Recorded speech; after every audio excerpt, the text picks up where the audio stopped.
우리가 함께 나눌 말씀은 출애굽기입니다. 출애굽기 20장 1절로 17절까지의 말씀입니다.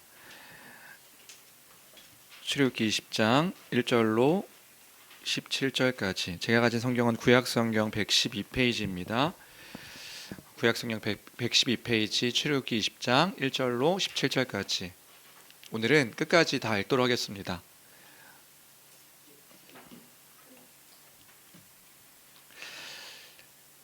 함께 읽습니다. 시작. 하나님이 이 모든 말씀으로 말씀하여 이르시되 나는 너를 애굽 땅 종되었던 집에서 인도하여 낸 내 하나님 여호와니라. 너는 나 외에는 다른 신들을 내게 두지 말라. 너를 위하여 새긴 우상을 만들지 말고 또 위로 하늘에 있는 것이나 아래로 땅에 있는 것이나 땅 아래 물속에 있는 것에 어떤 형상도 만들지 말며 그것들에게 절하지 말며 그것들을 섬기지 말라. 나 내 하나님 여호와는 질투하는 하나님인즉 나를 미워하는 자의 죄를 갚되 아버지로부터 아들에게로 3, 4대까지 이르게 하거니와 나를 사랑하고 내 계명을 지키는 자에게는 1000대까지 은혜를 베푸느니라. 너는 내 하나님 여호와의 이름을 망령되게 부르지 말라. 여호와는 그의 이름을 망령되게 부르는 자를 죄 없다 하지 아니하리라. 안식일을 기억하여 거룩하게 지키라. 엿새 동안은 힘써 내 모든 일을 행할 것이나 일곱째 날은 내 하나님 여호와의 안식일인즉 너나 내 아들이나 내 딸이나 내 남종이나 내 여종이나 내 가축이나 내 문 안에 머무는 객이라도 아무 일도 하지 말라. 이는 엿새 동안에 나 여호와가 하늘과 땅과 바다와 그 가운데 모든 것을 만들고 일곱째 날에 쉬었음이라. 그러므로 나 여호와가 안식일을 복되게 하여 그날을 거룩하게 하였느니라. 내 부모를 공경하라. 그리하면 내 하나님 여호와가 내게 준 땅에서 내 생명이 길리라. 살인하지 말라. 간음하지 말라. 도둑질하지 말라. 내 이웃에 대하여 거짓 증거하지 말라. 내 이웃의 집을 탐내지 말라. 내 이웃의 아내나 그의 남종이나 그의 여종이나 그의 소나 그의 낙이나 무릇 내 이웃의 소유를 탐내지 말라. 아멘. 우리는 계속해서 십계명에 대해서 살펴보고 있었고 오늘 드디어 오랜 기간 동안 함께 나눴던 십계명의 마지막 계명을 이제 우리가 살펴보려고 합니다. 우리는 십계명 1계명부터 4계명까지를 통해서 하나님을 어떻게 사랑해야 하는가, 하나님께서 우리에게 주신 가장 큰 명령은 하나님을 사랑하고 이웃을 내 몸처럼 사랑하는 것이 주의 뜻일 것인데 어떻게 하나님을 사랑해야 되는가를 1계명부터 4계명을 통하여 함께 배우게 되었고 5계명부터 9계명의 계명을 통해서 이웃을 어떻게 구체적으로 사랑해야 되는 것인데 하는 것을 우리가 함께 생각해 보았습니다. 그리고 이것이 이러한 계명들이 구현되었을 때에 하나님 나라의 그 풍성한 복들이 누려지는 것이구나. 그리고 이것이 궁극적으로는 하나님께서 원하셨던 그 세상의 모습인 것이구나. 이런 것들을 우리가 함께 생각하며 그 안에서 하나님 나라 안에서 하나님 나라의 백성으로서의 삶의 그 윤리적인 기준, 그 가치가 이런 것이구나. 이런 큰 구조, 그림 안에서 우리가 이 십계명을 살펴보았습니다. 그래서 이렇게 십계명에 대한 이해를 할 때에 우리가 풍성하게 상상하고 또 소망해야 하는 것입니다. 하나님을 온전하게 사랑하고 그 사랑 가운데 거하면서 그 사랑을 알고 그 하나님의 사랑을 알아서 즐거워하며 그 즐거움 가운데 거하며 살아가는 그러한 인생이 원래 하나님께서 원하셨던 그 인생의 모습인 것입니다. 그래서 그 사랑받는 존재로서의 그 존귀함과 그 가치를 가지면서 우리가 한 사람 한 사람이 그렇게 살아가는 것이지요. 내가 귀하구나. 왜 귀하냐 하면 그 하나님의 사랑을 알고 그 사랑 가운데 거하여서 하나님께서 주신 그 모든 것들을 누리며 또 그 하나님을 사랑하며 살아가도록 우리가 그렇게 지음받았고 또 부름받았기 때문에 너무 귀한 존재구나 이 사실을 알며 살아가는 것입니다. 그리고요, 그래서 그 형상대로 창조되어진 그 사람들과 함께 더불어서 서로 사랑하며 살아가는 그런 삶의 모습이었던 것입니다. 하나님께서 내게 맡기신 그 어떤 것들을 통하여 모든 것들을 하나님께서 내게 맡기셨는데, 재물이든 어떤 재능이든 그 내가 가진 모든 소유를 통하여서 더불어 다른 사람을 위해서 살아가는 것입니다. 내가 다른 사람들을 위해 살아갈 때에 다른 사람들도 나를 위해서 살아가게 되고, 그렇게 서로 사랑하면서 다른 이들을 사랑하며 살아가는 그 삶이 복된 삶이구나. 이기적으로 혼자만 생각하며 살아가는 것이 아니라 하나님의 뜻과 원리 가운데 살아가는 이 삶 자체가 정말 이렇게 살아간다는 게 얼마나 귀하고 복된 일일까 우리는 상상해야 하는 것이지요. 얼마나 아름다운 세상이 될 것인가. 그게 원래 하나님께서 원하셨던 세상의 모습이라고요. 그리고 그렇게 함께 더불어 살게 된 그 사람들이 하나님께서 맡기신 그 세상을 다스리고 또 돌보며 살아가는 것입니다. 그러니까 내가 그 사람들을 위해 살아갈 때에 그 맡겨진 그 세상들을 더 발전시키고 다른 사람들의 그 유익을 위하여서 더 이 세상들을 발전시키고 증진시키며 살아가는 것들을 통해 이 세상은 발전되게 되어지는 것이고요. 자연 만물은 그 대리 통치자인 사람들을 통하여서 행복을 누리는 겁니다. 왜요? 돌보니까요. 하나님께서 돌보시는 그 돌봄을 따라 귀하고 아름답게 돌보니까, 그래서 이 지구 안에 있는 동물과 식물과 그 모든 것들이요, 기뻐하며 주의 영광을 찬양하게 되는 것. 또 그 안에서 풍요롭고 풍성함을 맛보며 모두가 함께 그 모든 것들을 누리며 살아갈 수 있다면 얼마나 복될 것인가. 이런 것들을요 우리가 상상하면서 그 주의 뜻을 소망해야 하는 거예요. 이렇게 하나님께서 원하신 그 세상 가운데 거하며 살아가게 될 때에 그 의와 평강과 거룩과 그 사랑이 가득한 세상인 겁니다. 그래서 조나단 에드워즈가 천국은 하나님의 나라입니다 이렇게 이야기했었는데, 우린 더 풍성하게 이해할 수 있는 거죠. 하나님의 나라는 어떤 나라이냐? 사랑의 나라이다. 이 사랑의 나라가 이렇게 복된 나라이구나. 그걸 깊게 묵상하며 소망하며 살아가는 삶이 우리의 삶인 것입니다. 그럼 그때에 우리는 뭘 볼 수 있나요? 이 시대의 모습을 보게 되는 것이지요. 이 시대에는 그러한 모습이 보이지 않는 거예요. 무질서하고 혼란스러운 그 세상의 모습이 우리가 살아가고 있는 모습인 것 같아요. 그 자본주의라고 하는 그 사회 안에서 돈이 우상이 되어서 하나님의 자리를 돈이 차지하여 돈만 바라보며 살아가고 있는 이 세상의 모습들을 우리가 보게 됩니다. 개인주의가 팽배해짐으로 인해서 어떻게 되나요? 각자 자기만을 위해서, 자기의 내면과 자기의 자아와 나만을 위해서 살아가는 삶의 모습들을 보게 됩니다. 현대화의 세상 속에서 우리는 어떤 모습을 가지고 있나요?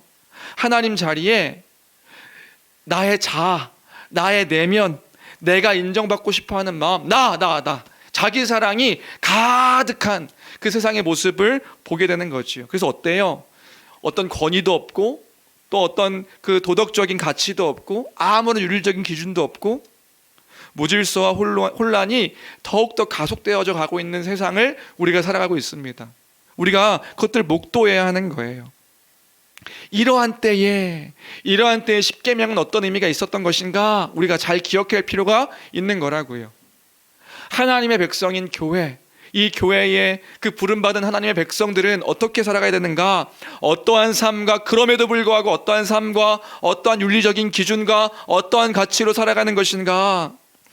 도덕적인 성숙의 모습을 어떠한 기준을 갖고 살아갈 것인가? 십계명은 그 기준을 우리에게 알려주고 있는 아름답고 귀한 계명이라는 것을 우리가 11주간의 기간 동안에 함께 생각해 봤던 것입니다. 그런 거였죠.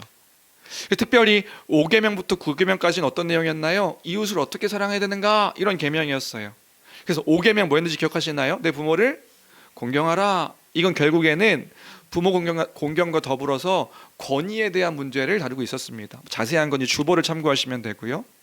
권위에 대한 문제였고요. 6계명은요, 살인하지 말라, 이 명령을 통하여서 생명과 관련되어 있는 것들을 우리가 생각해 보았습니다. 생명과 관련해서 주의 뜻은 무엇인가? 7계명 간음하지 말라, 부부와의 관계, 그리고 또 성에 대한 이야기들을 함께 이야기 나눴고요.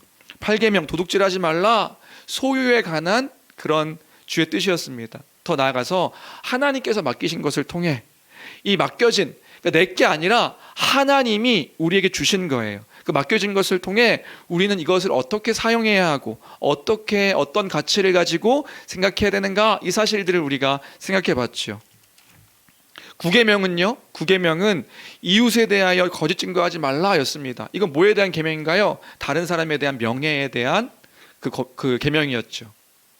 우리가 어떤 태도를 보여야 되는지, 거짓말, 거짓 행동들을 통해 다른 사람의 명예를 어떻게 지키고 또 그 가운데서 우리가 어떻게 그 아름다운 모습을 보여야 되는지를 우리가 구계명을 통해서 생각해 봤었습니다. 그러니까 이러한 삶의 그 기준과 가치가 하나님 나라의 백성, 이 땅을 살아가는 이 세상과 이 문화를 대항하며 또 대안적으로 하나님께서 우리에게 허락하신 세상의 모습이 정말 무엇인가를 보여주는 그 삶의 태도와 모습이라는 사실들을 우리가 십계명을 통하여서, 그 십계명은 굉장히 중요한 계명이었다. 이런 모습을 따라 살아갈 때에 교회가 하나님 나라의 풍성함들을 이제 보여주고 그 하나님 나라의 영광이 무엇인지를 보여주는 공동체가 될 수 있는 것이었죠. 여러분 잘 기억하세요. 교회는요, 그 예수 믿고 예수 믿는 것, 그리고 삶은 막 살아도 돼, 이런 사람들이 아니라고요. 그냥 아무렇게나 멋대로 살아가도 되는 거야, 그런 게 아니라고요. 믿으면 구원 받았으니까 삶은 괜찮아, 이게 아니라고요. 하나님의 아름다운 덕을 선포하는 우리가 되어야 되는 것입니다. 그것이 또 베드로전서의 말씀이기도 한데요, 우리 잘 알고 있는 베드로전서 2장 9절 말씀 함께 읽어볼까요? 베드로전서 2장 9절입니다. 우리 같이 함께 읽겠습니다. 함께 읽습니다. 시작. 그러나 너희는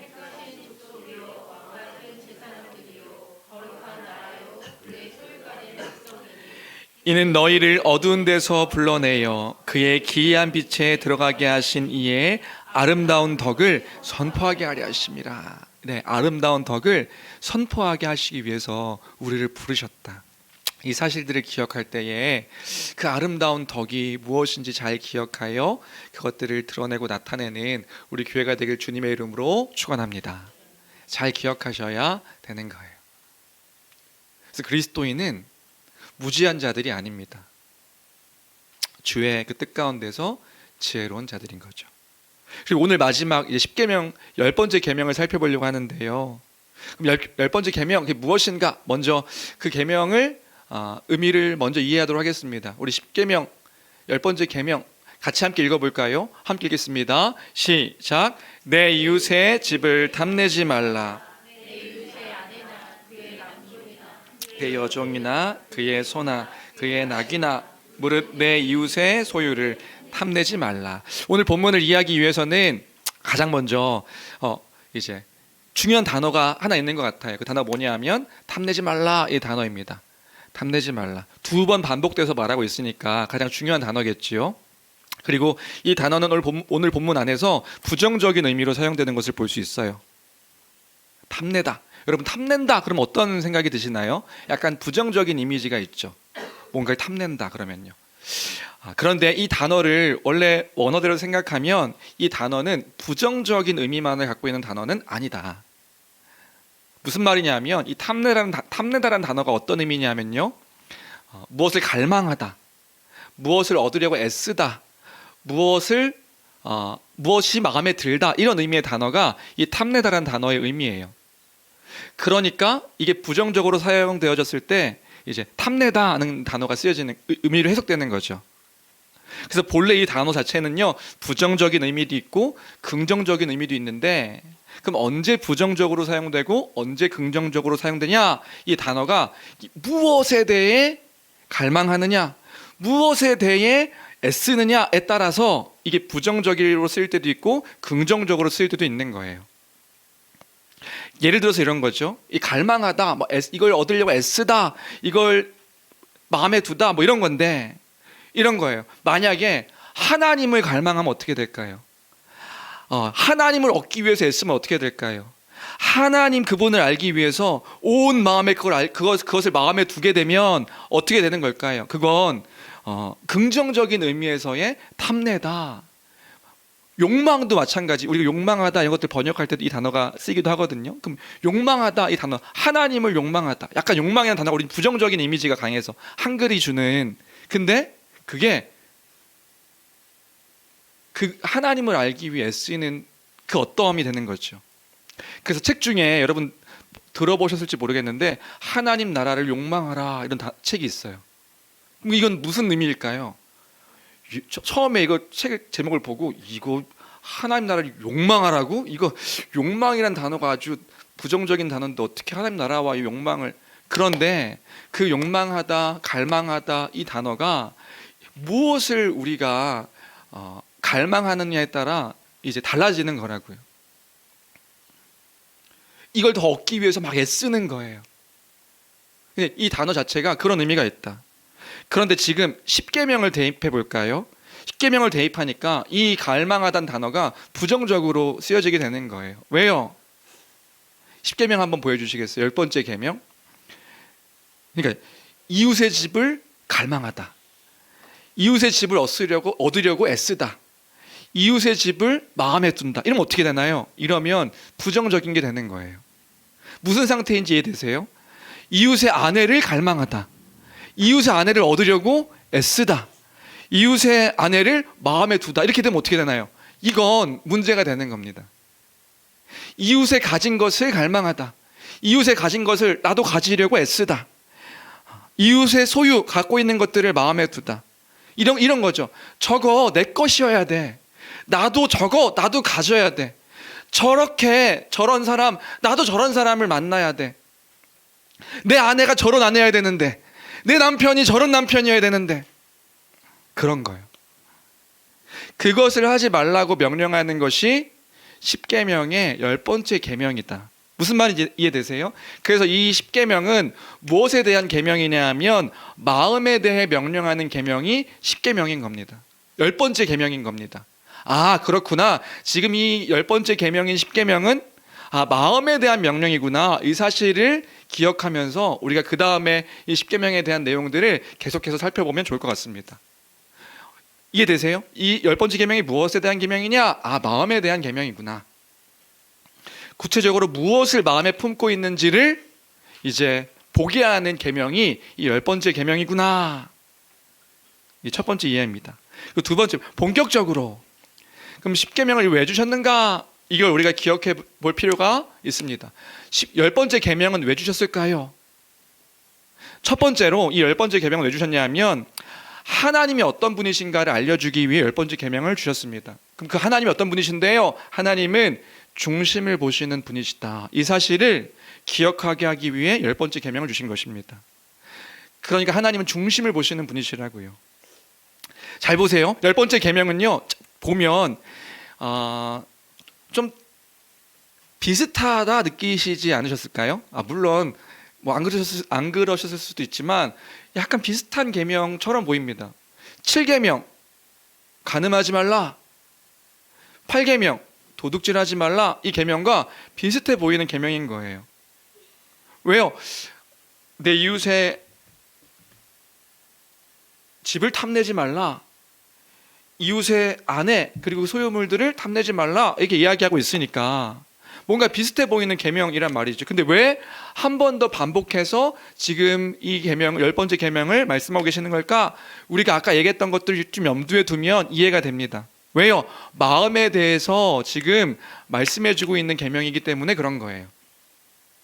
좁게는 7계명과 8계명이죠. 넓게는 5계명부터 9계명까지가 어떤 의미의 계명이냐면 행위에 대한 계명이었어요. 우리 행위, 뭔가를 하지 마라, 하라, 행위의 계명이었다면 10계명은 어떤 계명이냐면 그 모든 것들을 담고 있는 마음과 관련되어서 탐하지 말라 이렇게 명령하고 있는 게 10번째 계명의 의미인 거예요.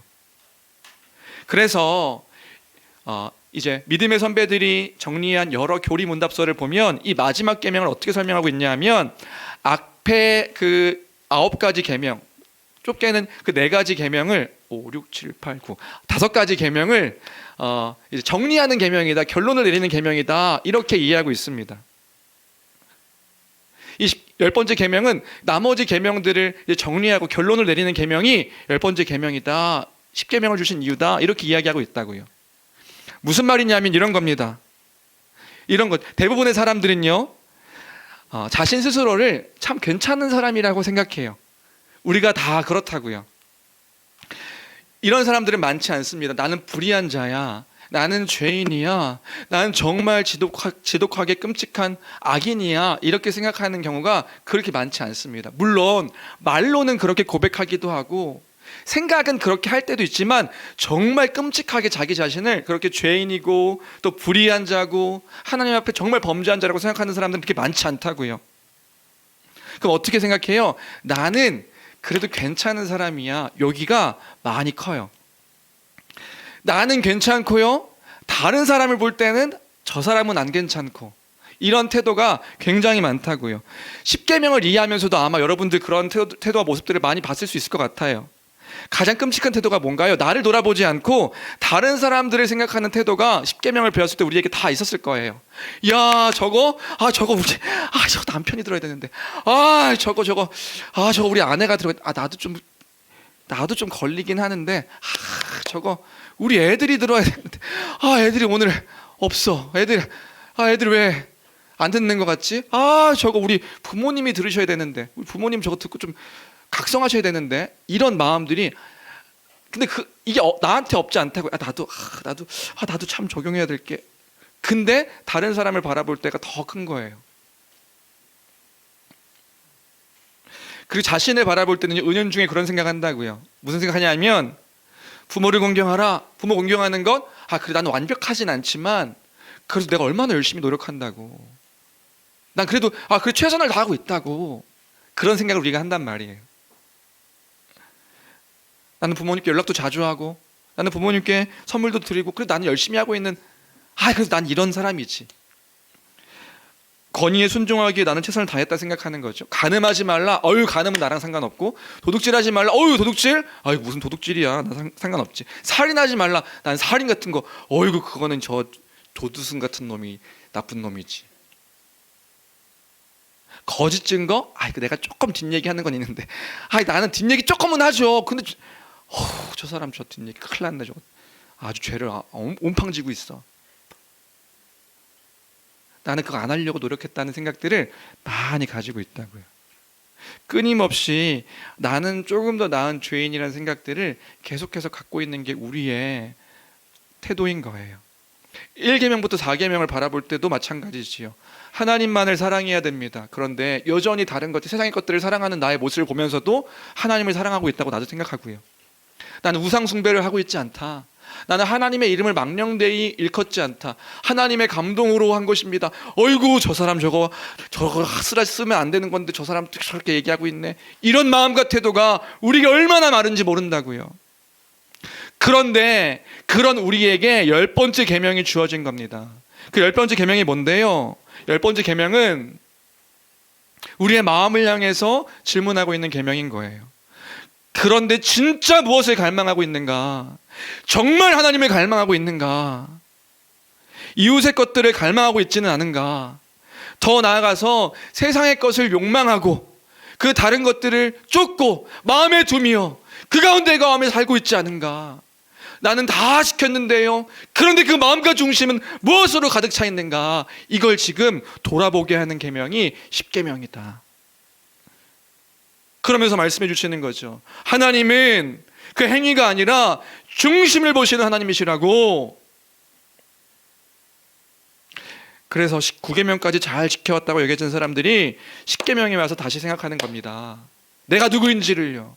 그걸 기억하게 하는 계명이 10계명이다. 이 내용을 생각할 때에 한 가지 그 예수님과의 어떤 그 에피소드가 생각나는 것 같아요. 여러분 기억하시나요? 부자 청년에 대한 이야기, 부자 관원에 대한 이야기. 부자 관원이 예수님을 찾아왔습니다. 예수님을 찾아와서 그런 정말 진지한 질문을 하는 거예요. 예수 선생님, 어떻게 하여야 내가 영생을 얻습니까? 어떻게 하면 내가 영생을 얻을 수 있습니까? 그때 예수님께서 말씀하시지요. 그 영생, 생명에 들어가려면 네가 계명들을 다 지켜라. 그럼 선생님 어떤 계명을 지키면 됩니까? 그때 예수님께서 어떤 계명을 말씀해 주셨는지 기억하시나요? 우리 함께 읽어볼까요? 놀라운 계명입니다. 마태복음 19장 18절부터 19절까지 같이 읽겠습니다. 시작. 이르되 어느 계명 오니까 예수께서 이르시되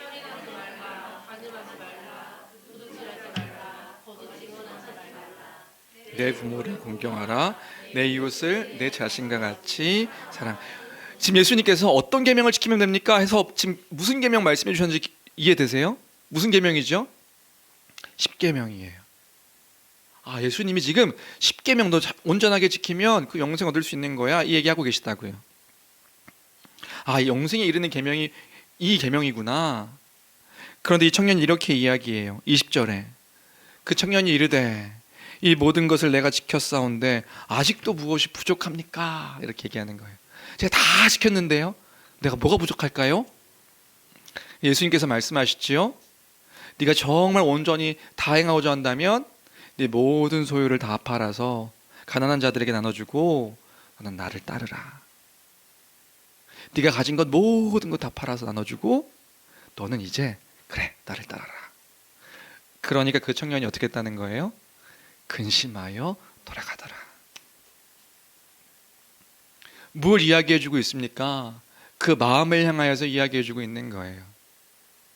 이 복음서 기록도 그렇고 10계명의 그 계명을 생각할 때도 그렇고요. 이 시대 많은 사람들이요, 특별히 그리스도인이라 말하는 사람들이요, 어떤 마음과 생각을 가지고 있냐면 나는 불의하다, 나는 죄인이다, 그렇게 생각하지 않는다고요. 하나님과의 관계 안에서 내가 어떠한 자인지를 생각하지 않는다고요. 반대로요, 어떻게 생각하냐 하면 그래도 나는 조금 죄인은 죄인인데, 내가 죄인인 건 맞는데, 울기도 하면서도 나는 죄인인데 그래도 나는 조금 나은 죄인이다, 이런 생각들을, 나 정도면 칭찬받을 만한 사람이지, 이런 생각들을 우리가 한단 말입니다. 그런데 10계명은 그런 우리의 태도를 향해서 브레이크를 걸고 있는 계명인 거예요. 뭐예요? 하나님은 중심을 보시는데 그것 정말 네 소유라고 하나님 것이라 고백한다고? 그럼 하나님을 위해서 맡겨진 것으로 알아 살아갈 때에 나를 따르는 것으로 만족할 수 있는가? 율법 전체를 어기는 죄를 범한다는 점을 납득시키기 위해서 10계명이 최종적으로 선포되어진 것이다. 그래서 이 10계명의 목적이 뭐냐, 주신 이유는 뭐냐? 결국에 우리의 상태가 얼마나 끔찍한지를 알게 하는 계명이 10계명이다. 이게 첫 번째 주신 이유일 것이고요. 두 번째 이유는 뭐냐? 두 번째는 그렇기 때문에 이 10번째 계명은 우리 마음 가운데서 그럼 탐심이 뭔데, 그 탐심을 생각하게 하는 것이 목적이 있습니다. 탐하지 말라라고 했으니까 성경에서 말하는 그 탐심이라는 것이 도대체 무엇인가를 생각하게 하기 위해 주신 계명이다. 여러분, 정확하게 성경에서 말하는 탐심이라는 것 여러분 뭐라고 정리하시나요? 탐심이 뭘까요? 탐심을 뭐라고 정리하면 좋을까요? 우리는 생각보다 많이 그 탐심을 오해하는 경우들이 있습니다. 어떻게 오해하냐면 성경이 모든 종류의 욕망, 갈망, 더 나은 것이나 더 좋은 것을 바라는 것을, 그 마음을 탐심이라고 오해하는 경우들이 있어요. 근데 성경은요, 그런 것을 탐심이라고 이야기하지 않습니다. 다시요, 갈망하는 거, 심지어 욕망하는 거, 더 나은 것이나 더 좋은 것을 바라는 그 마음을 탐심이라고 이야기하지 않는다고요. 예를 들면 배고픈 사람이 있습니다. 배고픈 사람이 먹을 것을 이제 갈망하죠. 그 갈망하는 것을 탐심이라고 이야기하지 않는다고요. 예수님도 배고파하셨고요, 배고파하셨기 때문에 그 먹을 것들을 구하고 먹었습니다.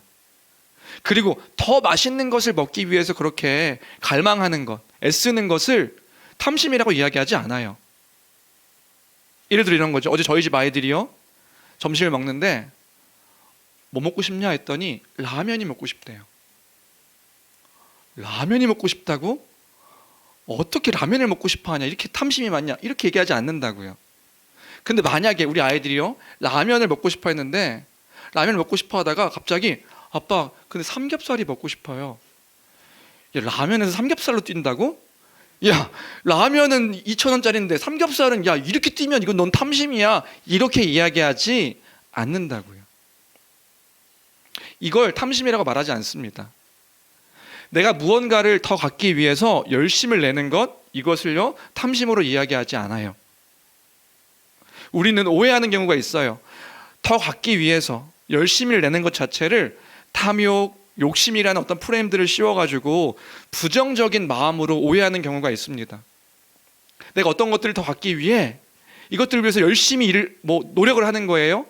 그런데 이걸 탐심, 욕심이라는 어떤 그 그림을 씌워가지고 부정적인 것으로 이렇게 생각하는 경우들이 있는데 그건 탐심이 아니라고요. 그래서 막 욕구와 욕망을 막 없애버리려고 하죠. 이거 자체가 부정적인 마음으로 생각해서요. 공부를 열심히 해서 조금 더 나은 수준의 대학을 가는 것, 이건 탐심이 아닙니다. 연봉이 높은 직장을 선택하고 조금 더 넓은 집으로 이사가는 행위들을 탐심으로 그렇게 이야기할 수 없다고요. 더 나은 삶으로 개선되기 위하여서 노력하는 것, 경제적인 형편이 더 나아지기 위해서 무언가 행하는 그 일들, 더 나은 삶들을 바라는 것들을 탐심으로 이야기하지 않는다. 그건 성경에 대한 오해예요. 성경에서 말하는 탐심은 그런 게 아닌데, 그래서 어떤 면에서는 반대로 경제적으로 나은 형편들을 다 포기하고 다 버리고 살아야지라고 하는 마음들이 우리 안에 은연중에 있는 것 같아요. 그 탐심을 버리기 위해서 뭔가 금욕, 모든 욕망들을 다 금하는 거죠. 그건 여러분 기억하십시오. 그건 금욕주의입니다. 그 금욕주의는 이방 종교에서 말하는 그러한 오해예요. 오히려 불교에서 그 얘기를 하죠. 탐욕을 버리라고. 아무것도 갖지 않는 마음들을 가져야 된다고. 그런데 무언가를 이제 갈망하는 것, 갖기를 원하는 건 그건 성경에서 말하는 탐욕이 아닙니다. 사무엘상을 보면 한나가 아이를 갖기 위해서 기도하고 또 간구하는 것들이 있었죠. 아가서를 보면 신랑과 신부가 서로 정말 친밀하게 그렇게 사랑을 갈망합니다. 그렇게 갈망하며 원하고 하는 그 모든 것들을요 부정적으로 이야기하지 않는다. 성경은 그것을 탐심으로 이야기하지 않는다고요. 다시요, 아무런 욕심도 없고 아무런 욕망도 갖지 않고 그렇게 살아가라고 이야기하지 않아요. 그건 금욕주의입니다. 금욕주의. 그건 다른 종교의 모습이라고요. 그래서 아무것도 하지 않아요. 나는 욕심을 부리지 않아야 되니까 오히려 그런 아무것도 하지 않고, 그래 난 그래서 공부도 안 해, 그래 나는 그래서 열심을 내지, 열심을 안 내도 하나님께서 주실 거 주시니까 난 아무것도 안 하고, 그렇게, 이건 게으름입니다. 게으름. 영적이고 육적인 게으름인 거예요.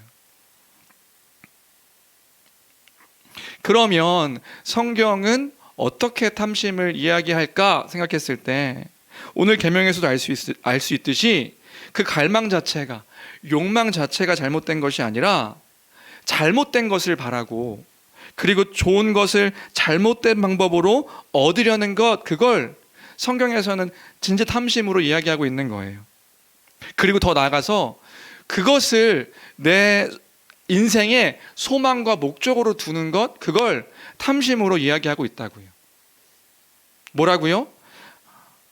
잘못된 것을 바라고 그 좋은 것을 잘못된 방법으로 얻기를 바라고 그것 잘못된 것을 나의 인생의 소망과 목적으로 두는 그것, 그 마음을 탐내고 있다라고 말하고 있는 거라고요. 그래서 구체적으로 그 탐심이란 무엇입니까? 케빈 드 영이라고 하는 그 신학자가 쓴 십계명이라는 책에서 이 그 십계명의 탐심을 이렇게 정의해주고 있는데, 그 탐심이 뭐냐? 이 10번째 계명을 통해서 탐심은 어떻게 이해해야 되는가? 첫 번째로 그런 거라는 거예요. 다른 사람의 것을 내 것으로 만들고 싶어하는 것, 그게 탐심의 본질이라는 거죠. 그것이 곧 탐심이다. 다시요, 멋진 집을 원하고 더 나은 직업을 원하는 마음을 가질 수 있어요. 그래서 그것을 위해 노력할 수도 있죠.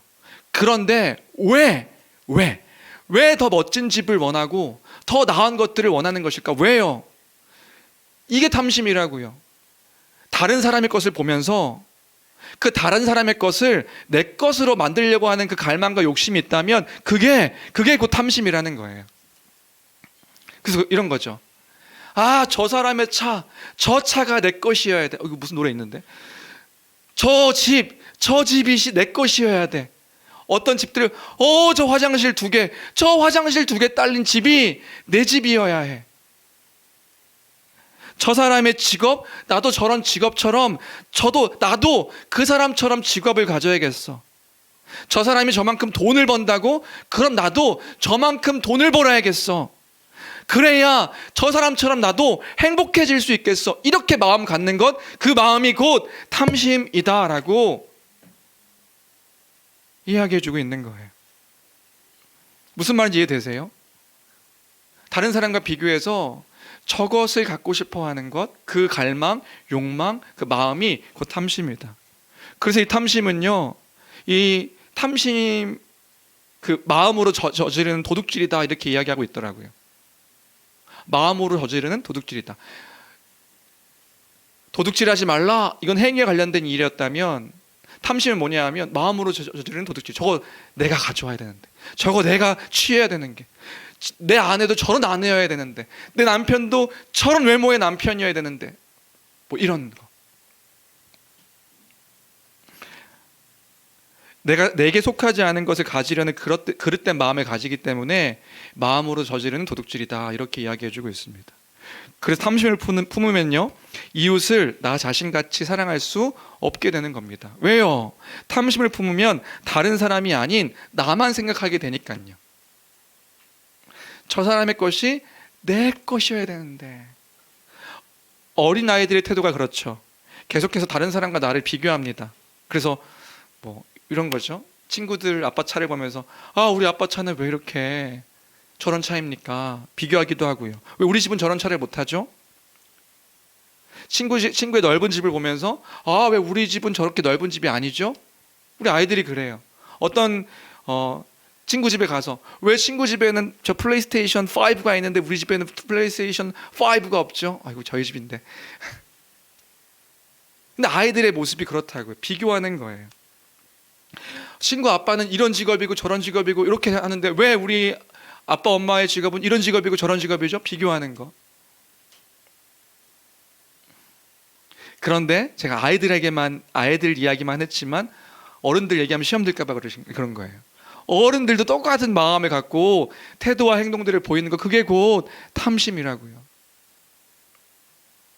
결국 탐심은 뭐냐? 나는 이런 것을 좋아한다라는 마음을 갖는 것 자체가 탐심이 아닌데, 다른 사람과 비교하여서 저것을 갖고 싶어하는 마음, 이것이 곧 탐심인 것이다. 잘 우리가 기억할 필요가 있습니다. 그래서 이 탐심은요, 두 번째로, 첫 번째는 남의 것을 내 것으로 만들고 싶어하는 게 탐심이면, 두 번째로요, 탐심은 그래서요, 그 마음에 항상 불만과 불평을 표출하게 됩니다. 그 탐심의 결과예요. 그래서 계속해서 누군가에게 원망과 불평을 하게 되는 거죠. 부모를 원망하기도 하고 더 나아가서 하나님을 원망하는 거예요. 내 인생을 왜 이렇게 저 사람보다 나를 이렇게 적게 만들어서, 나의 부모는 무엇 했는가, 그거 다 그거잖아요. 그게 탐심의 결과의 모습인 거예요. 그런데 잘 기억하십시오. 하나님 백성된 우리에게 이 얘기하고 있는 거예요. 뭐냐 하면 그 원망, 그 불평의 밑바탕에는 무엇이 있는 건지 아세요?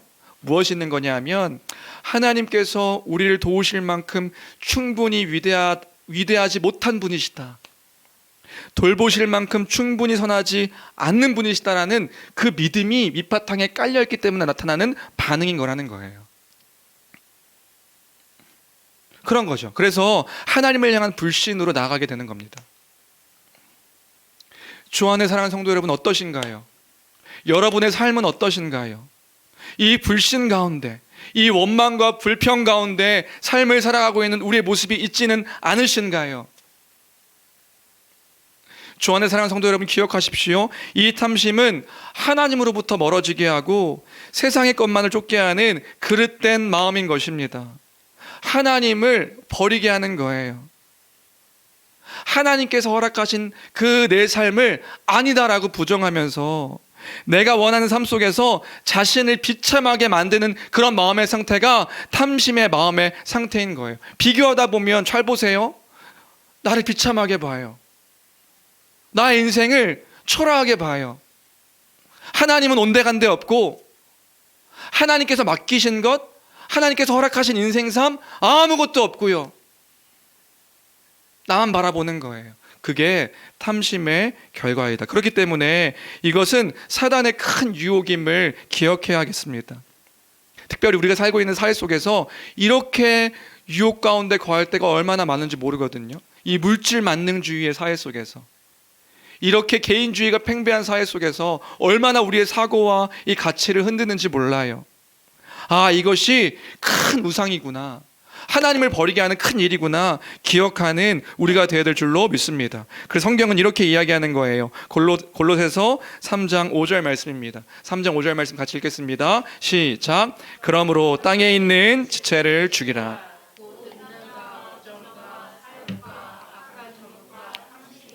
탐심은 우상숭배니라. 탐심은 우상숭배인 거예요. 탐심이 하나님을 버리고 다른 것들을 쫓는, 내가 좋아 보이는 것들을 만들어, 우상이 그런 거잖아요. 아이돌, 좋은 것들을 이미지로 만들어서 숭배하는 것. 그런 상태이구나. 내가 그런 자는 아닌가? 돌아보게 하는 것이 십계명임을 기억할 때에 그 마음을 잘 지키는 우리가 되어줄 줄로 믿습니다. 그리고 마지막으로 세 번째, 이 계명을 주신 목적이 뭐냐? 그래서 이 10번째 계명은 궁극적으로 하나님을 갈망하며 하나님을 만족할 것을 기억하도록 하기 위해 주신 명령임을 우리가 잊지 말아야겠습니다.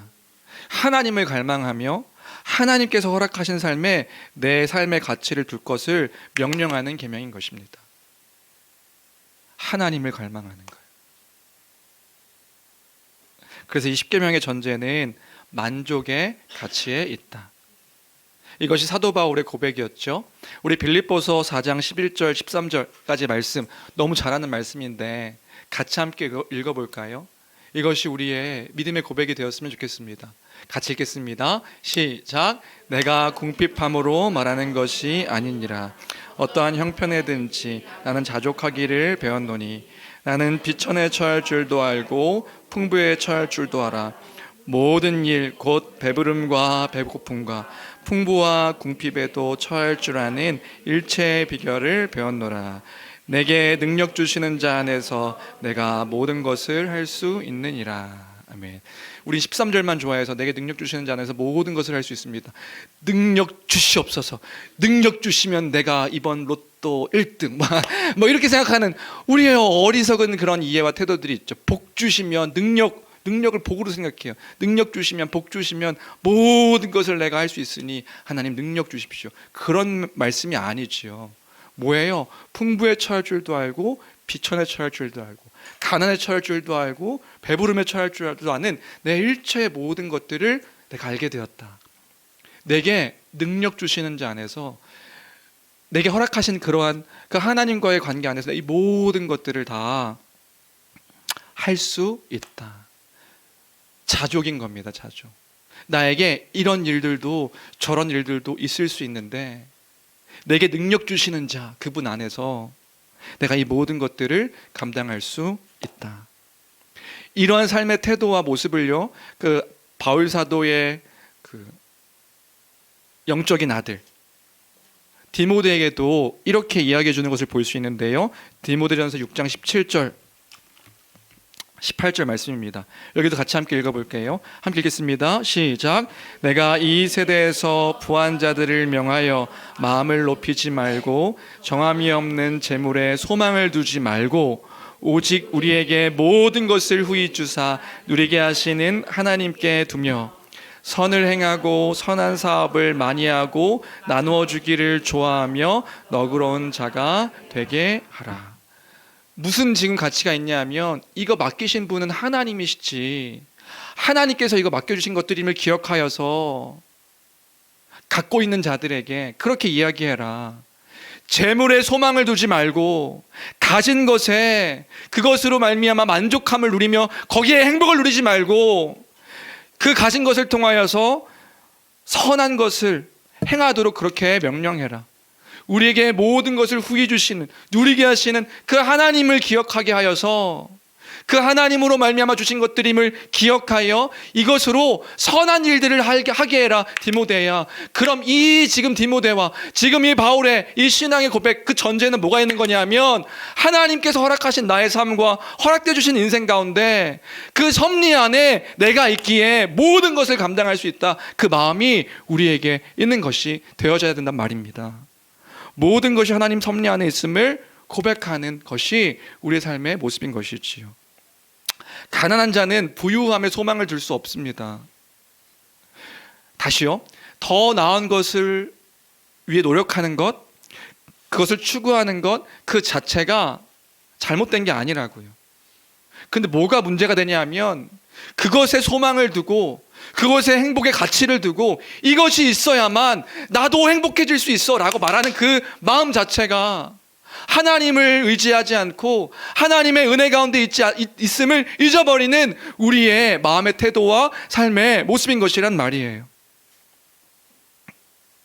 그것이 곧 탐심인 것입니다.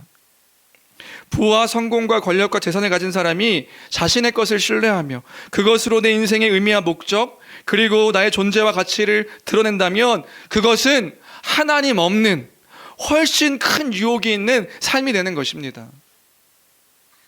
경제적인 성공과 명예의 마음을 빼앗겨서 영적인 빈곤함을 느끼고 하나님과 아무런 상관없이 살아가고 있는 삶이란다면 그게 어떻게 복된 인생이라고 할 수 있겠어요?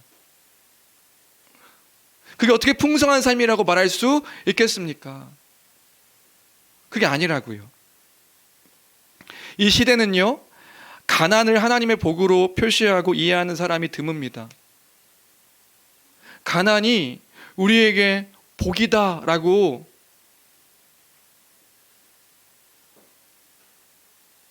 고백하는 삶이 우리의 삶일 수 있는 거죠.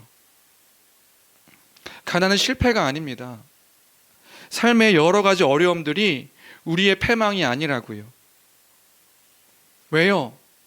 그때에도 여전히 우리는 하나님의 섭리 안에 있는 삶인 것이고 우리의 질병 가운데 처해져 있는 우리의 삶이 실패한 인생이 아니라고요. 끝난 인생이 아니란 말입니다. 왜요? 왜냐하면 그 영혼 가운데 하나님께서 우리를 부르셔서 그 구원의 놀라운 일들 가운데 우리를 이끌어 가시고 영원한 소망과 영원한 안식과 영생의 그 길들을 우리에게 허락해 주신 것이기 때문이란 말이지요.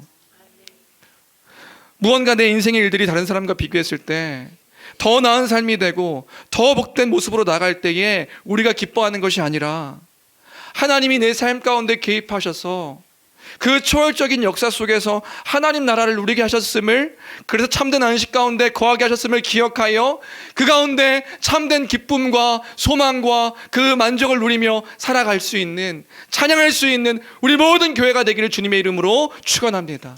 그렇게 그 가운데 우리가 만족을 누리며 살아가는 것, 그것이 십계명의 궁극적인 그 의미와 목적인 것이지요.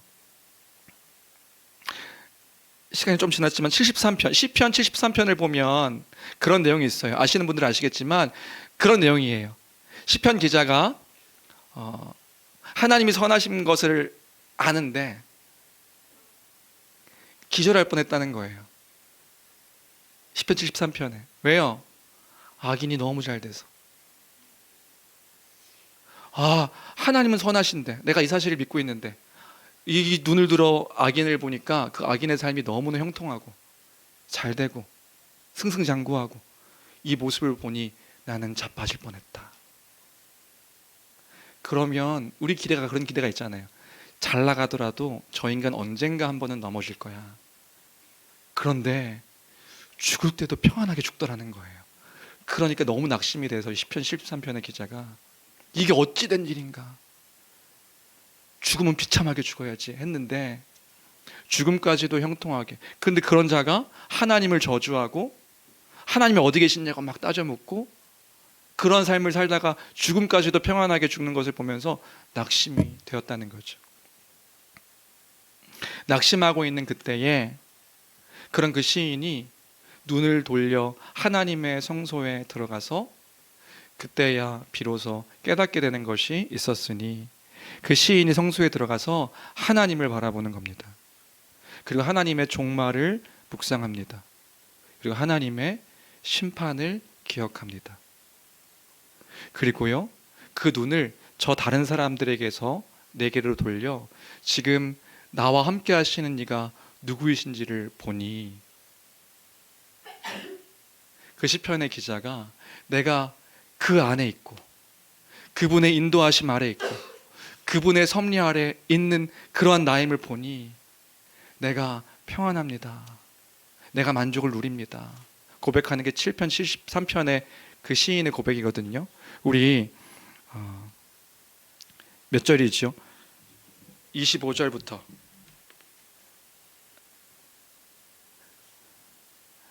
함께 읽을까요? 함께 읽겠습니다. 시작. 함께 읽겠습니다. 시작.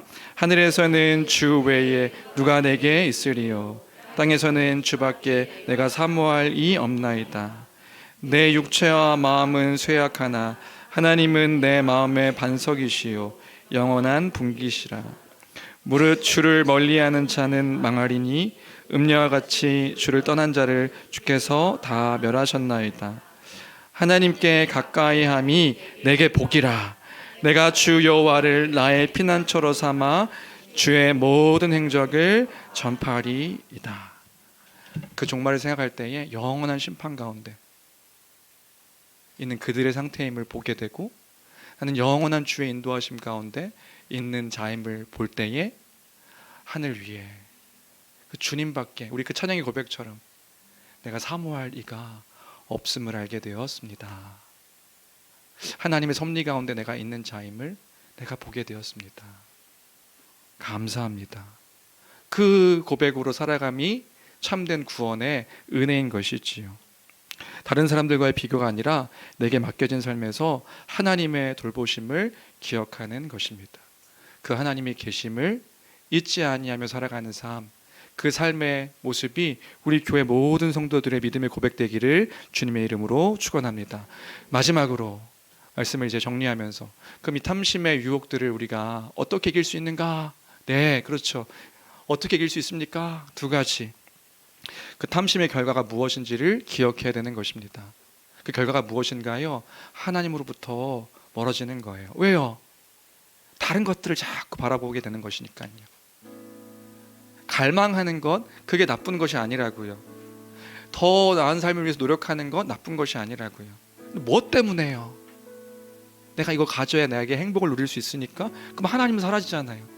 하나님으로부터 온 것으로 내가 하나님의 영광을 위해 하나님으로 인해 기뻐하며 즐거워합니다. 하나님을 바라보는 것이 우리의 참된 그 소망과 행복의 그 이유임을 기억할 때에 탐심이 어떤 결과를 낳게 되는지 여러분 잘 기억해 보십시오. 그렇게 다른 사람과 비교하며 살아가는 나의 모습 때에 여러분 진짜 행복하시나요? 얻어도 불행하고 얻지 못하면 비참합니다. 그렇더라고요. 얻어도 헛하고요, 얻지 못하면 비참해요. 그럼 그것에 대한 결과는 하나님을 놓치고 마음이 병들고 죽음 가운데 거하는 삶을 살게 되는 거죠. 아, 그렇구나. 하나님을 갈망하는 우리가 되어야 될 것입니다. 마지막으로 지금 우리가 누구와 함께 있는지 기억하며 살아가는 것입니다. 지금 우리가 누구와 함께 있는가? 나의 삶의 여정 가운데 지금 누가 나와 함께 하시는 분이신가? 영원한 생명의 근원 되시는 그리스도가 그 성령으로 말미암아 우리와 함께 하셔서 우리의 걸음걸음마다 인도하시고 그 섭리 가운데 때로는 부할 때도 있고 가난할 때도 있고 풍부할 때도 있고 또 배고픔에 처할 그때에도 주님이 함께 하셔서 나의 모든 삶을 인도하시는 그 주님이심을 기억할 때에 이 탐심 가운데 내 마음에 머무르는 것이 아니라 그 우상 숭배하는 것이 아니라 그 주님의 크심을 바라보며 살아가는 우리 모든 믿음의 삶의 여정들이 될 것을 믿습니다.